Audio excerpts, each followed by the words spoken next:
The first 3 habits covered in the book are deciding to be proactive within your circle of influence, knowing where you want to be in life, figuring out how to get there and working towards it, and focusing on the important things first to get there.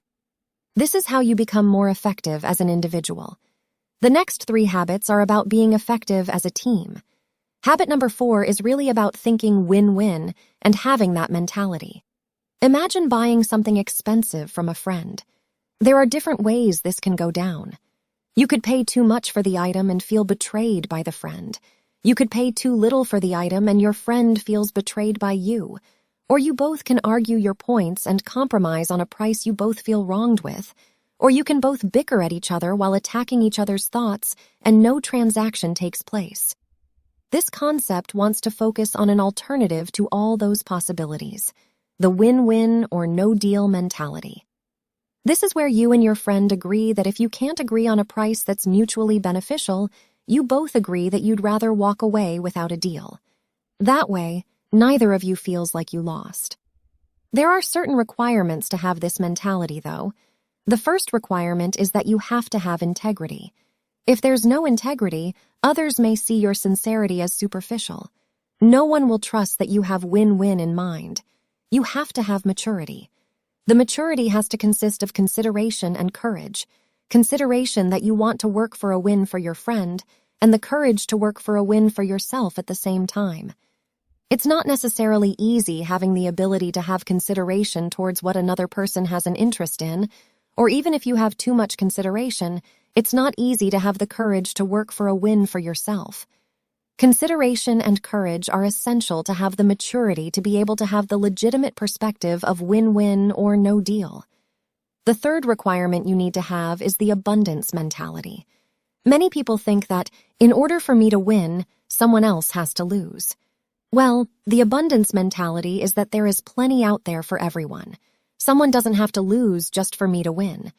With this habit, you have to authentically approach a situation. You have to develop the win-win or no-deal mentality. You have to authentically think it, and those are the requirements you have to have. The integrity, the maturity for consideration, and courage for both of the parties to receive a win, and the abundance mentality. Just because I want to win doesn't mean someone else has to lose. There's plenty of wins out there for everyone, and that's the 4th habit. Think win-win. Imagine going to the eye doctor, and when you walk into their office, they just take the glasses off their face and hand you their glasses, saying, "Hey, these should work. They work for me." That scenario seems absurd, and I doubt any of us have experienced that. But if you think about it, we do it all the time. We prescribe advice before we even diagnose someone else's problem, whether it be from a parent to a child or from a friend to a friend. We give advice before actually understanding what the other person's problem is, and that's where the concept of seek first to understand, then to be understood comes in. When we talk about seeking first to understand, we can't assume that we understand because we've experienced it ourselves before. Saying, "I'm sick of work," and you respond, "I feel that way too, but we have to work to pay the bills."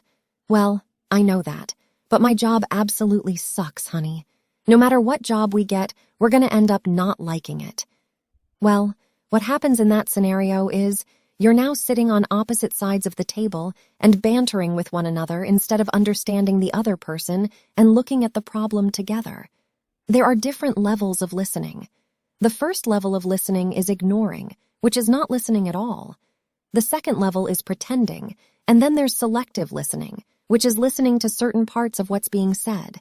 There's active and reflective listening, which are skills used to mimic what was said or to listen to something autobiographically. When we think we're being effective listeners, what we're actually doing is hearing what someone's saying and then comparing it to our own lives. We're using ourselves as a frame of reference. Well, there's an even more sophisticated level of listening, and that's empathic listening. This is listening with the intent to understand intellectually and emotionally. Just like anything else, there are developmental stages of empathic listening. There are 4 of them. Imagine your partner told you, "I've had it with work." On stage 1 of empathic listening, which is the most immature stage, what you'd be taught to do is to mimic the content. So if your partner said, "I've had it with work," you'd reply, "You've had it with work." In a more developed stage, stage 2 of empathic listening, if your partner said, "I've had it with work," you would attempt to rephrase the content, "You're sick of work." In the third stage of development of empathic listening, your partner might say, "I've had it with work," and you reflect the feeling that they're saying, "You're feeling upset." In the most effective, most developed stage of empathic listening, you rephrase the content and reflect the feeling. This is a combination of stage 2 and 3 of development. If your partner said, "I've had it with work," you would reply, "You're feeling upset about work." And then you take this strategy of rephrasing the content and reflecting the feeling throughout the conversation. It's used during conversations to truly understand the content and feelings of the other person's messages. If you carry these concepts through an entire conversation, you will be able to explain to the other person what their point of view is better than they could even understand it. It's at this point that we're both sitting on the same side of the table and looking at the problem together. And then we can try to come up with solutions. Only when we understand first, only when we truly understand someone's opinion, someone's viewpoint, and don't frame it on our own point of reference, only then would we be able to attempt to be understood. The time to be understood is when the conversation leads to logic and in places requested. It's when your partner asks, "Do you think I should be looking for another job?" That is logic. That is when you can provide your input. That is when you can attempt to be understood. But as soon as it goes back to an emotional response of, "I'm just so sick of the place," well, that's when we start using that empathic listening again. That's when we rephrase the content and reflect the feeling again until logic is brought back into the conversation. And that's the fifth habit, to seek first to understand, then to be understood. When someone says the word synergy, there's so much cliché brought behind that word. Synergy is always something that people now think of as smoke and mirrors, as some kind of magic keyword that just causes CEOs to throw money at a consultant. Well, habit 6 is Synergize. Synergy does exist, and synergy is explained very well in this chapter. Imagine yourself in a group setting trying to solve a problem. I'll assume that you all were sitting around a table, and you are all working towards solving a specific problem within your company, within your church, within your organization. As you all began to dissect the problem, I'm sure there was discussion on certain people's opinions on what you should do to solve it. Those opinions were probably picked apart, character was probably attacked, past ideas were probably brought up, fights occurred, name-calling happened, and the group probably felt worse off than before. Trying to solve this problem in a group setting, in order to hold an effective environment for synergy, there has to be an authentic use of habits 4 and 5. Everyone at the table has to really understand the win-win or no-deal mentality. Everyone really has to seek first to understand, then to be understood. It's understanding that others will have different perspectives and different opinions than what you might have, and then that's valuable. Synergy is achieved when you value the difference everyone brings to the table, and you work towards that third alternative together. The President of the United States doesn't bring a bunch of people that have the same opinion as he or she to a table. They bring the subject matter experts of every field that's involved in whatever problem they're trying to solve. The President and the President's cabinet value the differences, the different perspectives, and the differences in opinions that everyone is going to have to try to resolve this issue. They all value that, and they understand that they need each other in order to have that third alternative that's effective, and that's the 6th habit, synergy. When we look back at habits 4, 5, and 6, these are the habits that we need to have in order to have an effective interdependent relationship with others. We have to possess a win-win or no-deal mentality. We have to seek first to understand, then be understood, and we have to achieve synergy.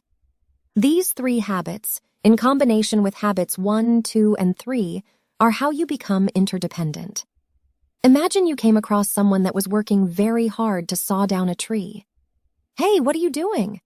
"I'm trying to saw down this tree." Noticing how exhausted they look, you'd ask, "How long have you been doing this for?" When they respond, 4, 5 hours, you go, "Hey, "Why don't you take a break and sharpen that saw? I'm sure you'd be done with it a lot sooner." And they replied, "I don't have time to sharpen the saw. I have to cut down this tree." We can all obviously see the importance of sharpening that saw, and that's what this habit is, to sharpen our saw. The only instrument we have to deal with life is ourselves. We are the instruments of our own performance. We have to be sharp, and we have to regularly sharpen our saws to be the most effective saws we can be. We have to regularly sharpen 4 areas of our very nature. The first area we have to keep sharp is our physical nature. We have to eat right. We have to exercise. We have to manage our stress right. We have to focus on internal strength and flexibility so we can be useful for longer. The most common excuse why we don't do this is that we don't have time. Remember the guy sawing at the tree with a dull saw? He didn't have time to stop and sharpen his saw, but he actually did, and would have made his job easier had he found the time. If you really think to yourself, "Do I have time to go for that 1.5-mile run?" You can absolutely find the time. It's just about finding the importance. That is a quadrant 2 activity. It's not urgent, but it's important. The second area we have to keep sharp is our spirituality. This is knowing your core, your center, your value system, finding yourself in harmony with where you are in this world, with your existence. This is done through many ways, through meditation, through prayer, through thought immersion, and music. Deeply understanding ourselves, finding ourselves in deep thought of where we are and where we want to be.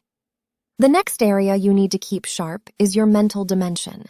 When we leave school, many of us allow our minds to fall into atrophy. We don't explore new subjects, we don't think analytically, we don't read, we watch television. We should continually expand our mind. We should be educating ourselves constantly in areas that help us achieve our goals in life. Immersing yourself into another culture, having deeper understanding of the world, these are the things that fulfill our mental need. And then the last area is a social or an emotional dimension. This is what we practice in our everyday interactions with others. This is practicing habits 4, 5, and 6 with others in your life. This practice builds on your intrinsic security, knowing that you can truly live interdependently with others, understand another human, work towards win-win goals, effectively finding your value in the community of making a difference. This is keeping your social and emotional dimension sharp. If you want to know the secret to a long, healthy, happy life, it's the result of making contributions, of having those meaningful projects that are personally exciting to you and contribute to the lives of others. The process of habits 1 through 7 are self-renewing and are intended to be lived. And once we learn, commit, do them, we should be learning, committing, and doing them again. This constantly builds on the effectiveness of our past selves. And that's the 7th and final habit, to sharpen the saw. There's a reason this book, The 7 Habits of Highly Effective People, has consistently ranked in the top 100 books out of the hundreds of thousands of published books out there. If applied correctly, it's going to change your efficiency forever. If you want to learn more, subscribe to my channel, and don't forget to hit the like button if you like this video. And what action will you take after watching this video? Tell us in the comments section below. Until then, have an amazing day. See you soon.